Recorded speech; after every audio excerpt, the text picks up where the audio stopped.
நேற்றுலேருந்து ரொம்ப பரபரப்பாக ஒரு விஷயம் போயிட்டு இருக்கு. அசோக் நகர் அரசு மேல்நிலைப் பள்ளியில் ஒரு ஆக்சுவலாக அது ரொம்ப ஆக சிறந்த ஒரு ஒரு பள்ளி. அது கவர்மெண்ட் ஸ்கூல்லு, அது ஒரு மாடல் ஸ்கூல்னு சொல்லுவாங்க.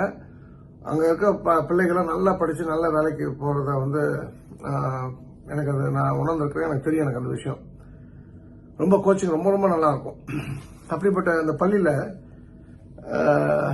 மகாவிஷ்ணு அப்படின்னு ஒருத்தர் பரம்பொருள் மையம் சொல்லி குளத்துப்பாளையம் திருப்பூர்ல ஏதோ ஒரு மையம் வச்சிருக்காரு. அவரை கூட்டு வந்து ஒரு ப்ரோக்ராம் பேச வைக்கிறாங்க. அவர் வந்து இந்த முற்பிறப்பு இந்த பிறப்பு நான் வந்து நிறைய விஷயங்கள் பேசிட்டு இருக்காரு. ஒரு ஆன்மீக சொற்பொழிவுன்னு சொல்லி கூட்டு வந்திருக்காங்க. பிள்ளைகள்லாம் வந்து அவர் பேசும்போது கண்ணீர் விட்டு அழறாங்க. ரெண்டாவது வந்து அவர் வந்து நீங்க போன ஜென்மத்தை தப்பு பண்ணதான் இந்த ஜென்மத்துல ஊனத்தோட பிறக்க முடியும் அப்படின்ற ஒரு விஷயத்தெல்லாம் சொல்றாரு. உடனே அங்க இருந்த ஒரு ஆசிரியர் வந்து அவர் வந்து கண் இல்லை அவருக்கு, அரசு பள்ளி ஆசிரியர். அவர் வந்து இது மாதிரி நீங்க பேசக்கூடாது, இது தவறு அப்படின்னு சொல்லி ஒரு வாதத்தை முன்வைக்கிறார். இவர் இதுதான் நடந்தது. அந்த எனக்கு அந்த விஷ்ணுன்றது யாரெல்லாம், அந்த கேரக்டர் யாரெல்லாம் தெரியாது. இப்போ என்ன ஆகிப்போச்சுன்னா திராவிடம் வர்சஸ் ஹிந்துக்கள் ஆகிப்போச்சு. அதாவது வந்து ஆன்மீகத்தை திணிக்கிறாங்க கோயிலில் அப்படின்னு சொல்லி திமுக நிறைய பேர் திட்டுறாங்க. ஸோ திமுக தன்னை தற்காத்துக்குள்ள உடனே இப்போ அந்த தமிழரசு அந்த எச்எம் வந்து டிரான்ஸ்பர் பண்ணிட்டாங்க கோயில் பதாகை என்ற ஊருக்கு, திருவள்ளூர் டிஸ்ட்ரிக்ட்ல. அந்த சிஇஓ டிஓ தலைமையில் ஒரு குழு போட்டு இது விசாரிக்க போறோம், நாங்கள் சும்மா விட மாட்டோம். அமைச்சர் சொல்றாரு, ஏன் தலைமையில் இருக்கக்கூடிய ஆளுமையில் இருக்கக்கூடிய ஸ்கூல்ல ஒருத்தன் வந்து மிரட்டிட்டு போயிருக்கானா, நான் சும்மா விட மாட்டேன். அசோக் போலீஸ் ஸ்டேஷன்ல கம்ப்ளைண்ட் கொடுத்து இன்னைக்கு சர்ச்லாம் வந்து church operation is on Tiruppur அந்த குளத்துப்பாளையத்தில். இதுல வந்து நான் நார்மலா யாருக்கு சப்போர்ட் பண்ணிருக்கேன்னா அந்த மகாவிஷ்ணு தான் சப்போர்ட் பண்ணிருக்கணும். ஆனா நான் பண்ண மாட்டேன். ஏன்னா அந்த வீடியோ ஃபுல்லா நான் பார்த்தேன். மகாவிஷ்ணு மேல மகாவிஷ்ணுக்கு யாரோ ஒரு ஃபாலோவர் இருந்திருப்பாங்க அந்த ஸ்கூல்ல. ஒன்று எச்எம்மா இல்லை வேற யாராவது டிஓ சிஓன்னு தெரியாது. அவங்க இவர் கூப்பிட்டு பேச வைக்கணும்னு சொல்றாங்க. இவர் வந்தவர் அந்த ஒரு பாடி லாங்குவேஜே வந்து தான் தான் அப்படின்ற ஒரு கெத்தோட, அது வந்து இவங்க என்சிசி ஸ்கூல் பிள்ளைங்கள்லாம் வச்சு அவருக்கு மரியாதை கொடுத்து அதெல்லாம் too much, to the core too much வந்து பேசுறாரு. பேசும்போது இந்த ஆசிரியர் கேள்வி கேட்டபோது அவர்கிட்ட இவர் கேட்கிறாரு, உங்க பேர் என்னன்னு கேட்கிறாரு, மிரட்டுறாரு. அப்புறம் வந்து அவரை கிண்டல் பண்றாரு.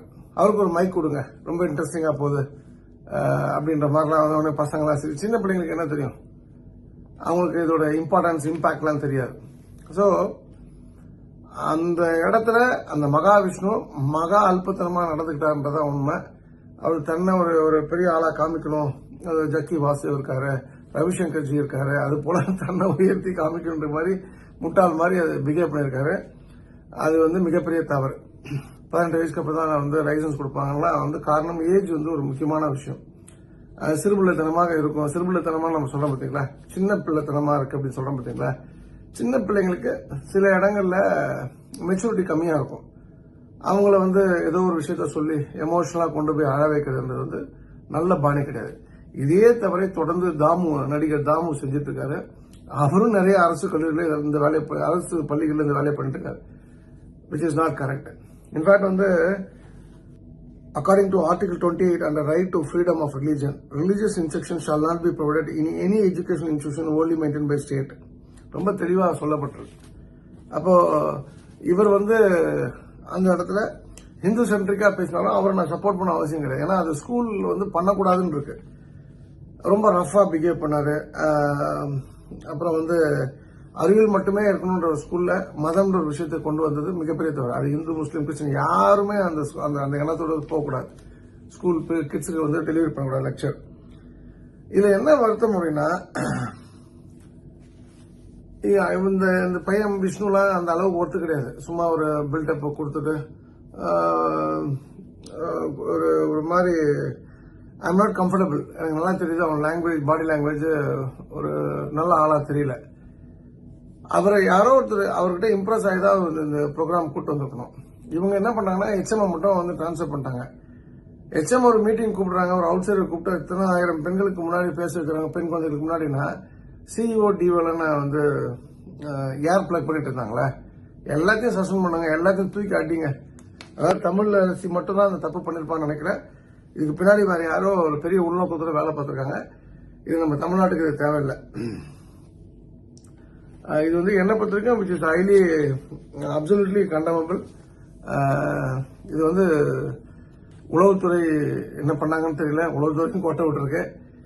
கல்வித்துறை அமைச்சர் மிகப்பெரிய அவர் வந்து கோட்டை விட்டுருக்கார். தன்னுடைய ஆளுமைக்குள்ள இருக்கக்கூடிய ஸ்கூல்ல என்ன நடக்கணும் நடக்கக்கூடாதுன்றது கூட ஒரு இன்ஸ்ட்ரக்ஷன் கொடுக்க முடியாத அளவுக்கு ஒரு கல்வித்துறை அமைச்சர் என்பது வேதனைக்குரிய விஷயம். ஆனால் எனக்கு அந்த அன்பில் பத்தி நல்லா தெரியும். ரொம்ப ரொம்ப ரொம்ப ஸ்ட்ராங்கான ஒரு நாலேஜபிள் பர்சன், நல்ல பேசக்கூடியவர், நல்ல மூளை உள்ளவர். அவங்களுடைய திராவிட நமக்கு பிடிக்குதோ பிடிக்கல, திராவிட சித்தாந்தத்தில் நல்ல ஊறி தலைச்சவர், சப்ஜெக்ட் கண்ட்ரோல் உண்டு, ஆளுமை உண்டு, ஆட்களை வேலை வாங்கக்கூடிய திறன்லாம் உண்டு. எல்லாமே இருந்தாலும் தன்னோட பள்ளியில என்ன நடக்குதுன்னு தெரியாம அவர் கோட்டை விட்டது வந்து வெட்கக்கேடுன்னு தான் நான் சொல்லுவேன். இது போல நிகழ்ச்சி இன்னொரு முறை தமிழ்நாட்டில் நடக்கக்கூடாது.